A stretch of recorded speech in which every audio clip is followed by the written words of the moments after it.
This pistol's 20-round default capacity can be increased to 40 rounds with a standard extended magazine, but it cannot support other magazines such as the quick draw and extended quick draw.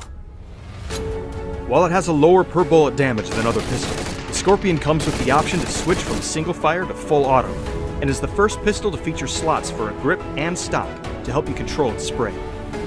Just don't expect it to be too accurate beyond 50 meters. The Scorpion is most effective in early close quarters engagements, but can work later in the game as a pocket SMG, leaving your primary weapon slots open for more powerful long and mid-range weapons. If you're able to kit it out with the right attachments, of course. If you're looking for a quick, full auto option to start your match, or a reliable close-range alternative later in the game, pick up a Scorpion on the next one.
Introducing the MP5K, a brand new Vikendi exclusive submachine gun chambered for 9mm ammunition. Once this gun is released, the Vector will no longer spawn on Vikendi. While the firing mechanics of the MP5K are similar to those of the Vector, it boasts a higher per bullet damage, but with a lower overall firing rate and DPS. This SMG also has a higher magazine capacity than the Vector, starting at 30 rounds by default, with 40 rounds in an extended magazine.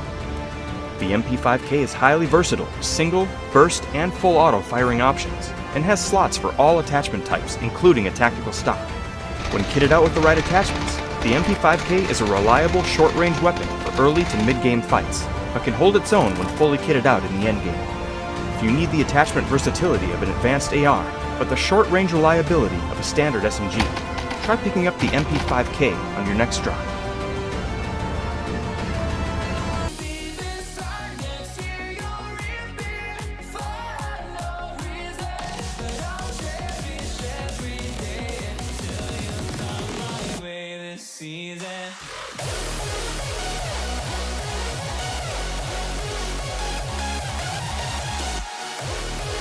Just now, Bizfarts, the same guy who found out how to get into the Vikendi cave, made a Reddit leaks post on the Erangel updates. But keep in mind that Rascalica and Crapple are other contributors to this information as well. In that same post, 600 of these newly added red structures are the same buildings you will find just about everywhere, but duplicated across the map. Some of these, like these rocks here, might have been added by accident. Some interesting places to point out is this bridge area here, which looks like it might be covered up now, or maybe it's turned into a dam.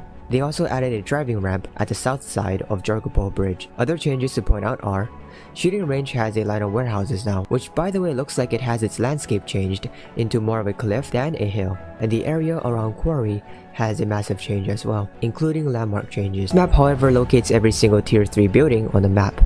There's a massive improvement as compared to before. Lastly, there's a heat map for changes made into the landscape, which are mostly slight flattening of hills to make sure there are room for new buildings.